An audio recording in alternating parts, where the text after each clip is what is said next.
Hello, and welcome to this series of HBK webinars on electric power testing. In this webinar, we're focusing on optimizing the use of the test bench. In a single measurement run, the torque value is determined once and very accurately for both mechanical performance and efficiency determination. At the same time, the dynamic pendulum torque, or torque ripple, is measured for both quality and the lifetime tests of electrical motors or drives. Today's presenter is Klaus Lang. A graduate engineer by training, Klaus has been working in rapid measurement data acquisition for over 30 years, and the last 10 of these have focused on power measurement technology for electrical machines. As Business Development Manager of Electric Power Testing at HBK in Darmstadt, he works out new product requirements in power measurement technology together with customers and implements them with development and then introduces them to the market. A couple of housekeeping points before we begin.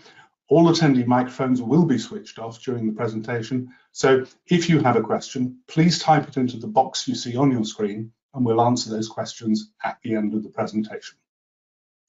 Klaus, over to you. Yeah, hi. Welcome as well from my side, Klaus Lang, and thanks, Andrew, for the introduction. I go right ahead into the topic, dual torque measurement. And we have a brief introduction, then we talk about torque measurement, and we talk about torque measurement with respect when it comes to efficiency measurement, where torque is a part, and we also talk about torque ripple measurement and what is the purpose and how can a so-called dual torque measurement be achieved, and have a brief summary at the end. We go right ahead. So what's the motivation and the background? Well, this is mainly driven by electrification, where a lot of new products are developed. They need to be tested. They need to be introduced to the market. They need to be calibrated. So there's a huge demand of tests done for electric machines.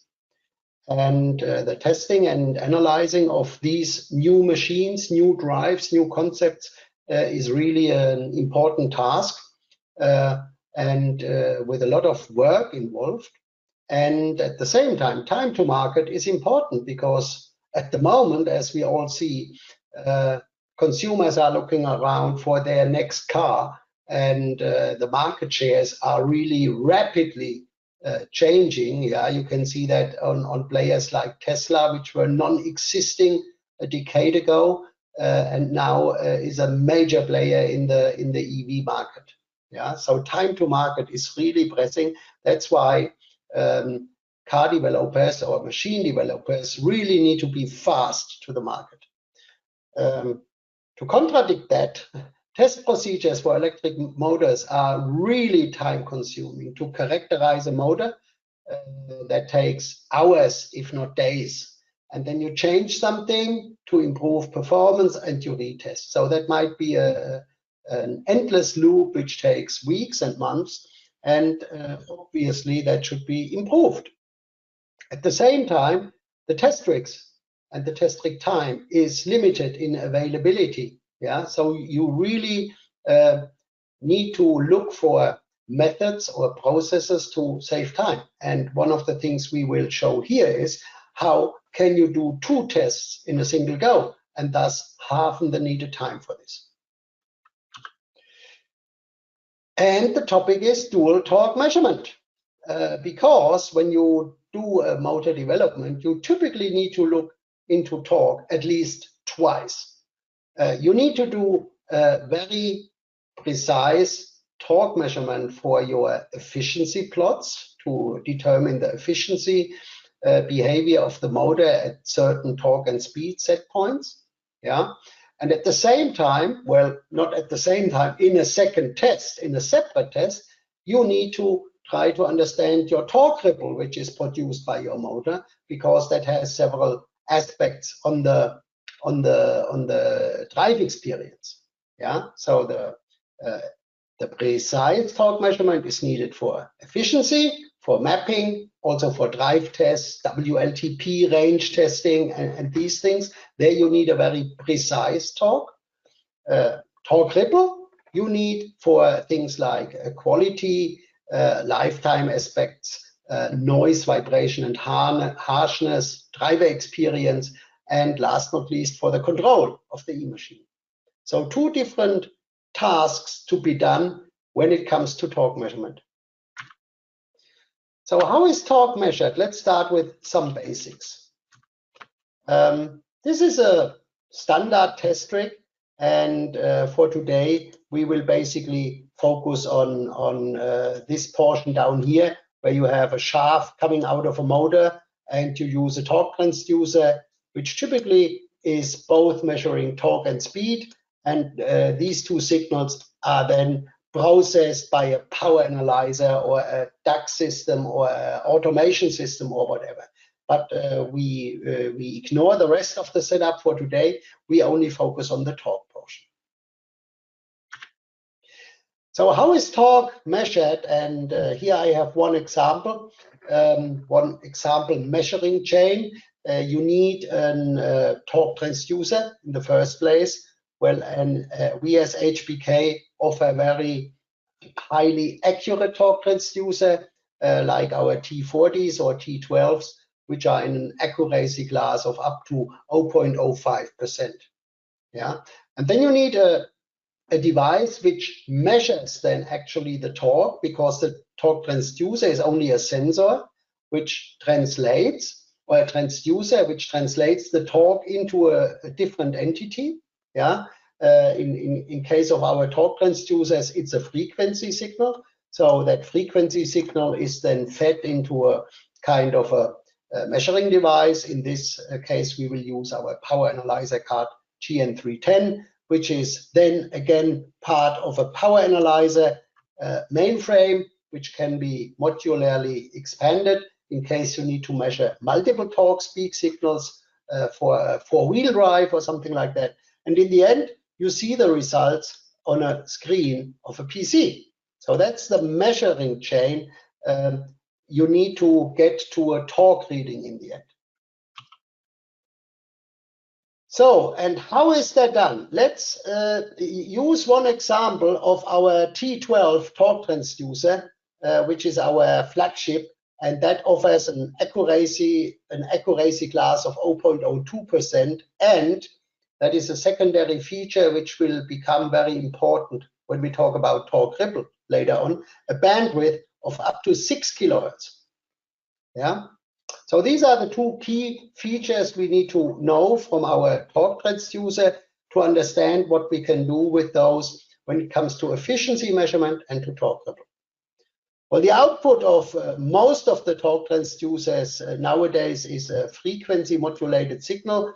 That is just done this way because it's way more immune against EMC. If you do it like in the old days with an analog voltage, you always have intrinsic noise on that line, which in the end will impact your measurement result, and that you don't want. So frequency is a very common way to transmit the information in a very good way, also over longer distances.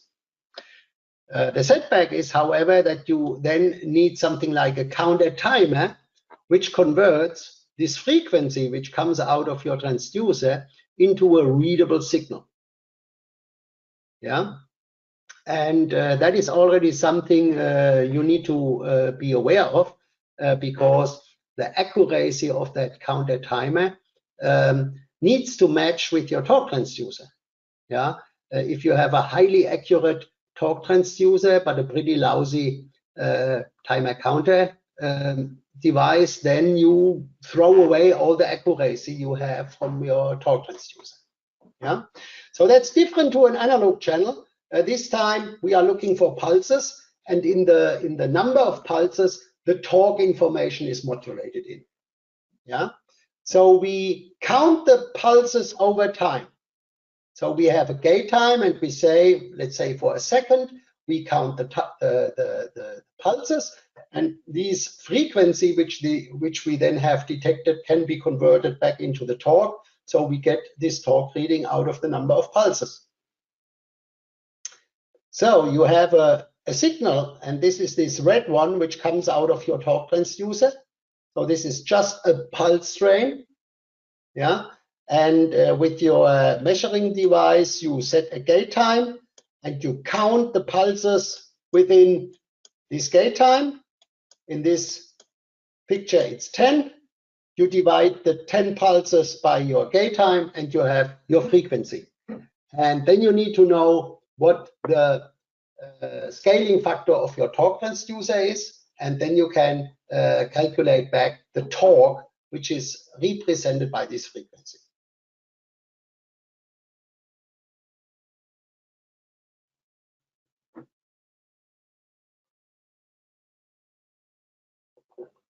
So this is how this looks like. When you look on the frequency itself, and that's difficult to show in a single picture. When you look on the torque sensor output signal itself, you will only see a stream of pulses. Yeah. However, when you count these with a gate time and then you place the results into another trace, then you will get something like this trace here, which is then the demodulated frequency again, and this information is the representation of the torque. Yeah. So let's start. These were just basics, how a torque sensor works, and that nowadays typically you use a frequency modulated signal to measure or to record the torque in your power analyzer. Efficiency measurement. Okay, well, there's one thing to understand here. Well, first, electrical drives, yes, will undergo lots of efficiency maps. And to calculate, to create such an efficiency map, you just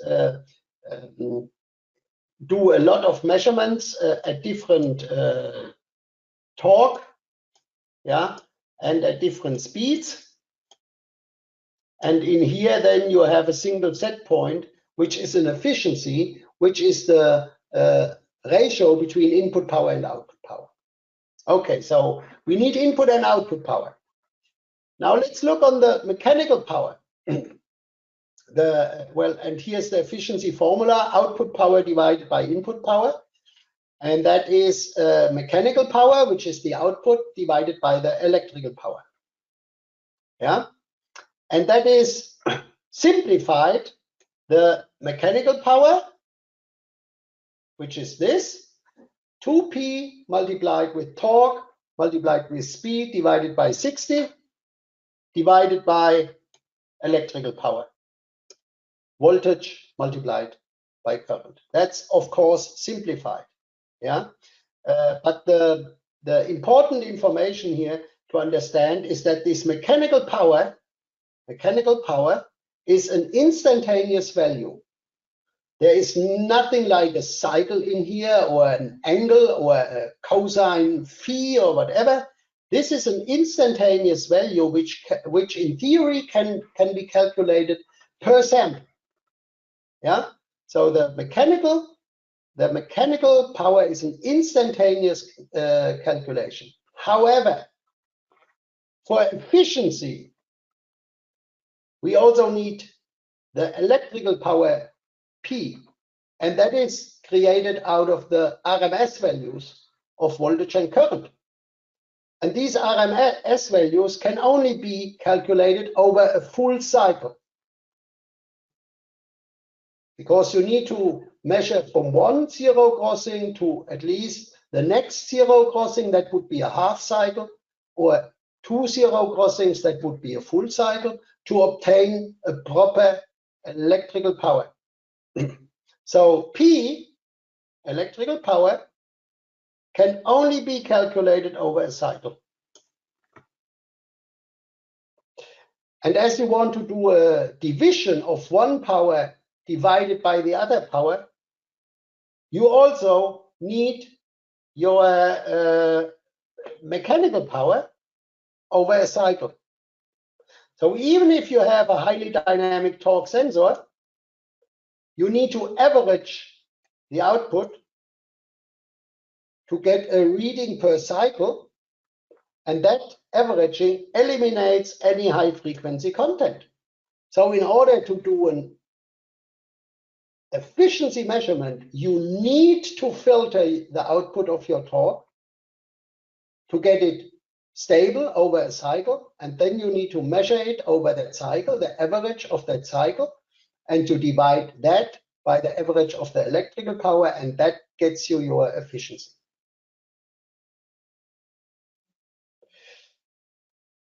Now let's look how that turns out in a data sheet. So how do I understand what my accuracy is I will achieve?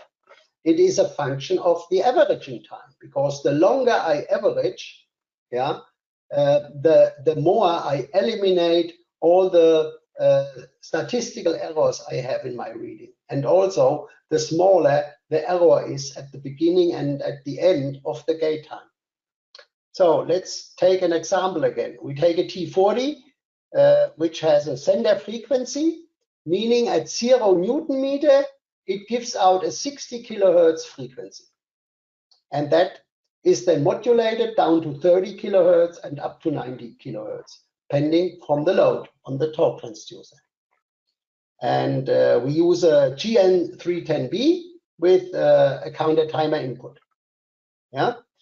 Now, if we assume that we have a fundamental frequency of 1 kilohertz, then we need to go into the data sheet to understand what is the accuracy we get depending from a certain gate time and from a certain sender frequency.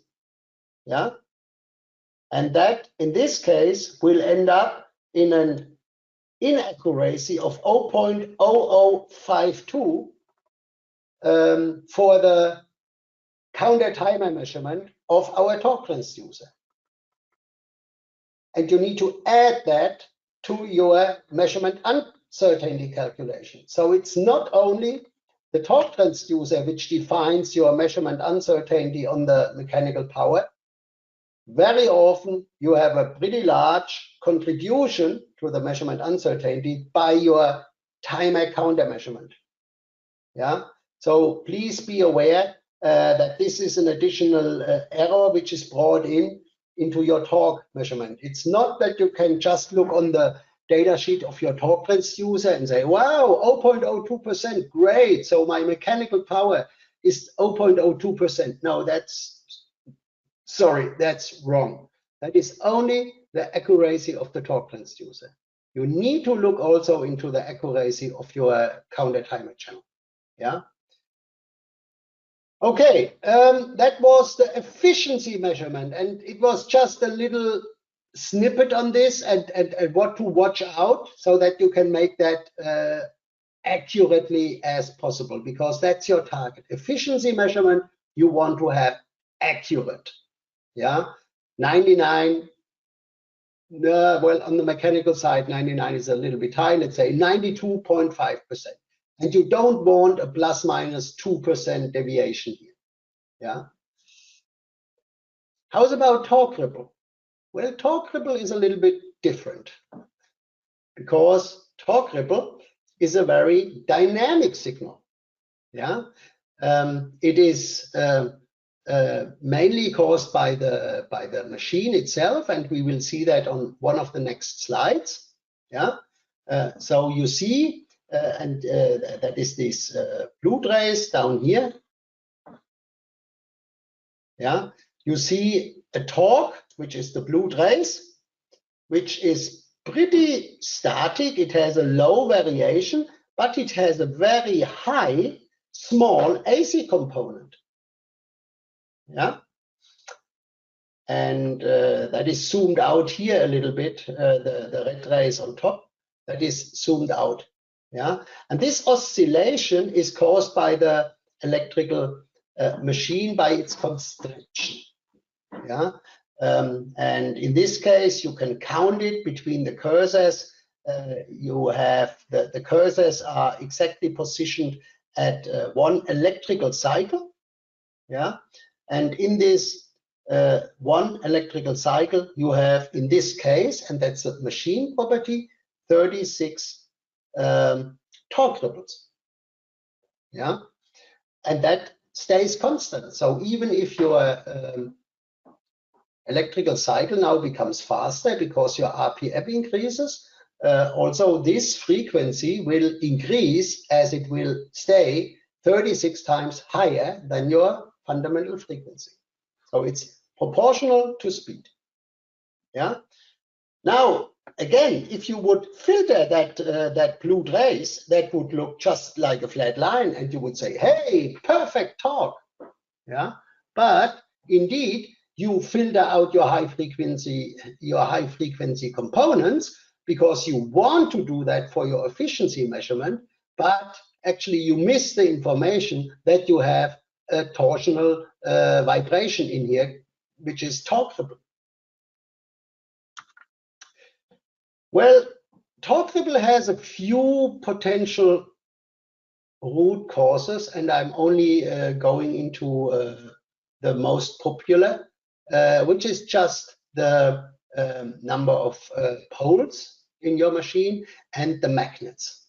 Yeah, and the amplitude and also the slope of the ripple is a function of the shape of the magnets and whether they are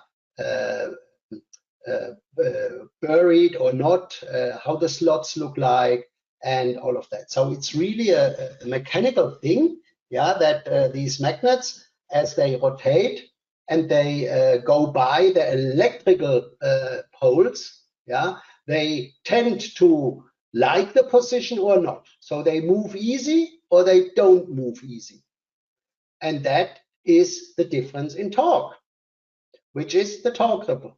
So the torque ripple is highly depending from the number of magnets or the number of poles, and also from the speed. Yeah. So let's look again how that might look like in real life. And this frequency and the amplitude, which the torque ripple has, is transmitted then into the drivetrain and in the gearbox, if there is a gearbox. Yeah, it's proportional to speed, and it has peaks, and these peaks might damage your structure, but at least it will impact the lifetime of your structure. Yeah, you might have sound effects, a rumble in the gearbox. You might see durability problems, and you will definitely have noise and vibration caused by torque ripple. And the problem is, and we see that in these two traces here, which are overlapped, the blue trace, which is zoomed out here, yeah, that is what you will get from a typical power analyzer, because they always average the torque to get a proper mechanical power reading. They need to average. Yeah, but that means you don't see the torque ripple any longer. And in this case here, when we look on the red trace, we just see that this is a little cycle, that the torque was reduced, stable, increased again, but there was a resonance here. Pretty big resonance in torque caused by mechanical structural resonance, most likely, or even a resonance in the inverter. Also, that's possible. But when you look only on the blue trace, you would not even recognize that in your red trace, which is the unfiltered torque, showing you the torque ripple, you might have a pretty destructive signal component. So, dangerous. How does that look like? Well, this is the same trace again, but now really zoomed into the torque. And while on the left side here, the torque really looks like a steady state signal, when you really zoom in, you see all these torque ripples. Dual torque measurement. Okay, so what do? We again use our own torque transducer and power analyzer. Yeah, and what we do is we use a tool in our power analyzer, which is called the real-time formula database. So you can enter your own formulas, what to do with the raw data. Yeah. As standard calculations, our power analyzer, of course, delivers you all the usual RMS, true power, reactive power, efficiency. That's all calculated out of the box. But you can enter your own formulas. And in this case, we enter formulas to do multiple torque calculations at the same time, the same raw data. So the raw data, back 10 slides, is this frequency coming into the signal, into the system. That's the raw data. And what do we do with it? Well, here are just two examples how that works in our sensor database. So in line 209, that whole thing is a little bit like an Excel sheet. Yeah, we defined what we call a cycle master. And that cycle master is derived out of a signal at the output of the inverter. That is basically your fundamental frequency, the electrical fundamental frequency. And all our calculations for RMS values, true power, reactive power, and also efficiency are based on this so-called cycle master, because that is the fundamental frequency. That is the fastest calculation you can do for your cycle-based parameters like true power. But we also here in another line define a different time, which is 1 millisecond in that case, and we create another signal which we call cycle master instantaneous. So while this signal is your fundamental frequency, so pending from your RPM, this will change with your RPM. This signal is a fixed time interval of, in this case, 1 millisecond. And then we use our raw signal, our frequency signal, which comes out of the torque transducer, and we do a mean of that over 1 millisecond. And we use the same signal, M raw, and do an average over the cycle master. So actually, we will get two results in one go. We will get a signal which we call M instantaneous, which is the torque averaged only for 1 millisecond. So it's a very dynamic signal. Yeah. And in a separate calculation, torque averaged over the fundamental frequency, which gives you a very accurate reading, but only once per electrical cycle. So not dynamic, but accurate. The other one is a little bit less accurate, but way more dynamic. But the important thing is we do that in parallel, in real time. So how does that look like? Well, here is an example of 3 traces we have all calculated in real time. The black one is a usual torque calculated with a gate time of around 10 millisecond at that RPM. So that was a constant RPM here. So that was about a gate time of 10 millisecond, but that gate time would change with the RPM, and that's the black trace, which is pretty flat. It's filtered, yeah. And then there is an instantaneous torque, the one we just explained how we calculate that, with a gate time of 1 millisecond, which gives you this 1 kilohertz resolution, and that looks like this purple trace. Yeah, so that already shows a lot more vibrations, torque ripple. And just to see how far we can go, we also calculated another one, which I called torque dynamic. And I used the gate time, again, 10 times faster of 0.1 millisecond, which gives me a 10 kilohertz resolution. And this is this trace down here. Well, there is not much gain between the 1 millisecond and the 10 millisecond. It looks a little bit more from the amplitude, a little bit higher. So obviously there was still some frequency content not visible for the 1 kilohertz resolution signal. Yeah. That's another example of how these two displays, or how these different values would look like. The green trace down here is speed. So we talk about constant speed. And when you would look on this only with a power analyzer, you would get the black trace M, which is this line, which nearly looks like a baseline. Well, it's not. It is just highly stable. But the reality is different. This signal is not highly stable. It just looks highly stable in your power analyzer, as most of these, again, are highly filtering the torque signal to get a stable reading. So the black one, highly filtered. The purple one, again, is way more dynamic.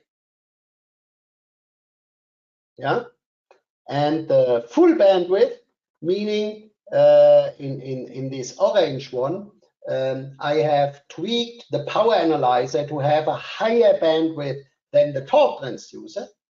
Yeah, so this purple one really shows me the full bandwidth signal of the torque transducer. That still might be a limitation because it's 6 kilohertz.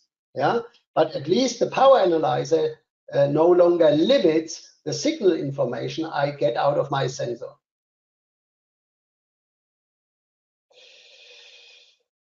Torque ripple analysis. Well, you can obviously within the software then use analysis features, and I could try to show these later live if we have the time, so that you could place cursors and just take a reading.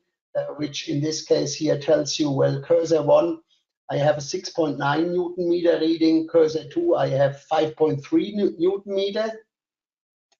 Yeah, so these two readings here. And what's the average? So what is the red? What is the black one? Where is it? What is the black one? That was 6.19. So I have a peak to peak. I have a torque ripple of 1.59 Newton meter at an absolute reading of 6.2 Newton meter. So that is about 25% torque ripple I have in this measurement. 25%. Yeah, and again, with a power, with a normal power meter, it would look like a steady state torque, but as a matter of fact, it varies by 25%. So that's huge. Yeah. Can try to show that at another signal in real life. So this is not working too good. No. Now yeah, okay. So this is now real data. Yeah. And what we see here is a black trace, which is zoomed into here, which is the calculated torque over the fundamental frequency. And that was during a ramp up of a signal. So you have at the beginning, you have very few fundamental frequencies. Yeah. And then the RPM goes up. So you get more cycles, and therefore the black trace becomes more dynamic with this ramp up of the signal. Still, you see that it fails big time to follow the true measurement, or let's say the better measurement. The blue one is the one with 1 millisecond, M instantaneous. And you see that in some areas, the torque as given by a power analyzer really misses out big torque peaks in the real signal. Yeah. And even more dynamic is the M dynamic. So that is your real torque. That is your real torque. That is your real torque up to the bandwidth of the torque transducer, I have to say. It might even be higher, but then the torque transducer would be the limiting factor. Yeah. So black trace, that is what your power analyzer gives you. The blue trace is what we would typically give you in our default settings, which is a 1 millisecond torque on top of the static torque. And if you enter your own formula, you can also create this dynamic torque, which in this case is created up to 10 kilohertz bandwidth, which is far above the bandwidth of a torque transducer. Yeah, and you see also here that the difference in certain areas is about 46%. So your torque ripple is 46% of your mean value of the torque. Okay, boom.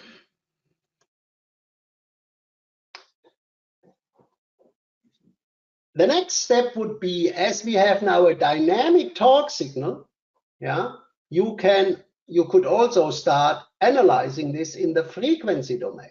So typically you only look on your torque in a steady state, filtered way, 57 Newton meter.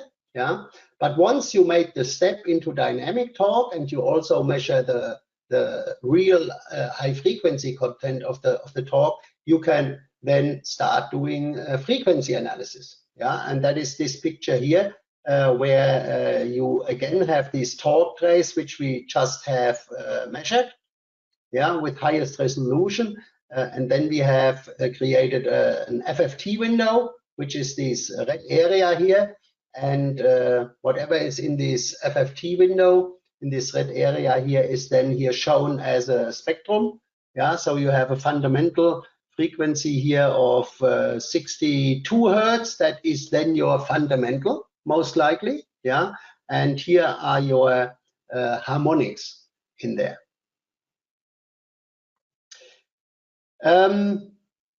And when you want to do that, these advanced analysis, we can also offer you to do that because we extend the normal measurement chain. I've talked a little bit about the normal measurement chain, which is your device under test and current sensors and the torque transducer and a power analyzer. Yeah, that's the, let's say, normal way of working with a power analyzer. And even in that setup, again, we can give you both the static torque as well as the dynamic torque.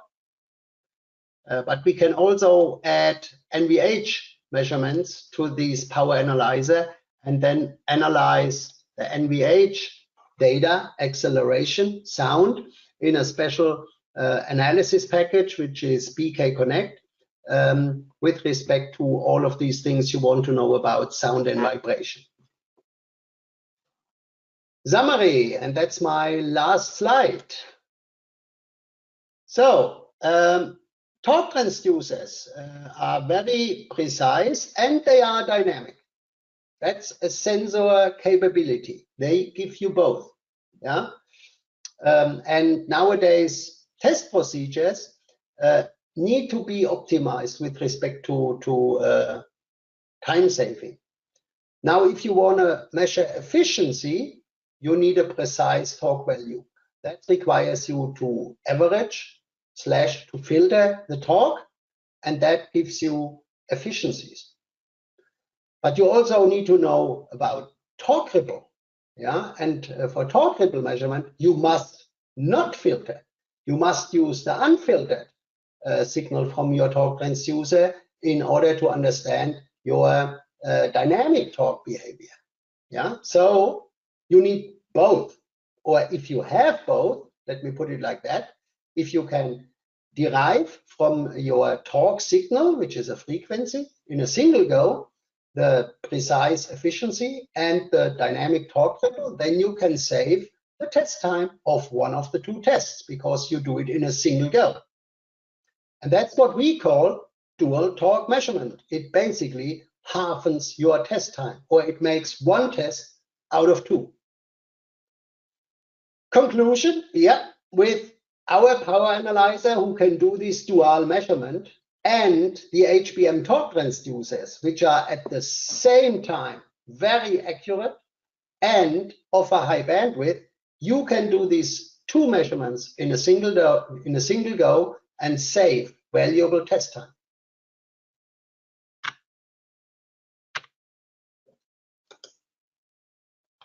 Klaus, thank you very much indeed.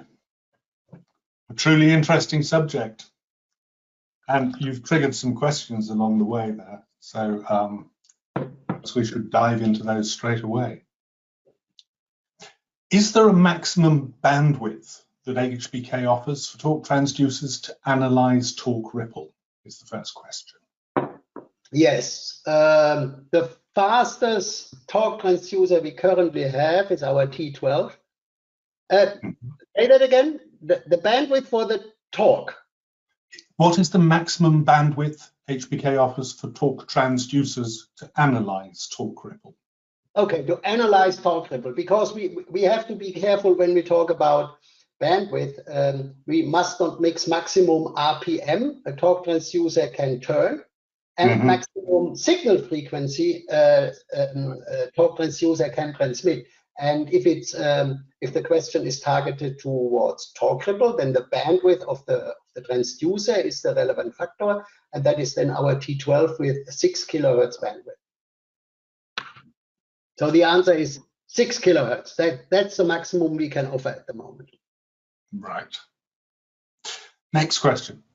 What are the main differences or points to consider for the accuracy of the torque signal with different power analyzers? The accuracy of the torque signal with different power analyzers. Yeah, okay. Well, as you measure a frequency, it is pretty important that your power analyzer has a counter timer input with very high sample rate. You must not mix that up with the sample rate for voltage and current, because these are very slow signals, yeah, compared to the counter timer. But in order to measure the frequency accurately, you must have a very high sampling counter timer input. And you can read that in the data sheet of your power analyzer. You need to look for the torque accuracy, yeah. And just to give you an example, our power analyzers are sampling with 2 megahertz for torque and speed, and with 50 megahertz for, no, sorry, with 2 megahertz for voltage and current, because these are the slow signals, and with 50 megahertz for the counter timer input of the torque. Yeah. So although customers might think torque is the way slower signal, well, first of all, it's not when it comes to torque ripple. Then it's pretty fast, faster than the current. And as it is a frequency signal, you need a very high sample rate. That's why we use 50 megahertz to measure the frequency out of the torque transducer. Okay. That sort of leads into the next question, actually, which fits very nicely with that. What's the frequency I can expect, asks our attendee, that I can expect my torque ripple to be? You mentioned something like, if I remember correctly, 36 pulses within a cycle. Yeah, but that is, of course, for this motor. Yeah. So this is a question which really only the operator and the motor designer can answer, because there are two main factors. It's the number of magnets and pole pairs in the motor, which is a multiplier. Yeah. And second, the RPM your motor is driving. So if you have a very slow motor with only 4 poles, it's probably a few hundred hertz. If you have a 30,000 RPM motor with 16 poles, then it might be dozens of kilohertz and potentially even too fast for our 212. So you can only answer that if you know the motor. It's a function of the pole pairs, it's a function of the magnets, and it is a function of the RPM the motor is operated in. Okay. Last question for today. The different models that HBK offers, you mentioned the T12, the T40. One of our attendees has asked, which is better for dual torque measurement? Customers like easy answers. I know that. Unfortunately, there is no easy answer to these. So talk to an expert. Correct, but then I need to raise questions to the customer, because again, it is depending what your motor looks like and what speed your motor is operating in, because the T40 has the lower bandwidth for the signal, but it has a higher operating range for RPM. So although the T12 has a higher bandwidth, it might not be available in an RPM range you need for your motor. So you really need to look first on your motor, what's the RPM range you need, yeah? And depending from that, we can select the best torque transducer. It would be too simple to say the T12 is better. That's what most customers think. Yeah, it's more accurate. It has the higher bandwidth, but it has some other setbacks, like the lower RPM range compared to the T40. So talk to the experts and choose the instrument appropriate for the task. Give us a call and we help you. Right. Okay, thank you very much, Klaus. Before we close, just a couple of comments. All attendees will be receiving a link to the recording in our follow-up email. And if you'd like more information on the eDrive solution, then there's a link to the eDrive brochure in the email as well. So thank you all very much indeed for attending. Klaus, thank you for a fascinating presentation. Thank you. Thank you very much, everybody.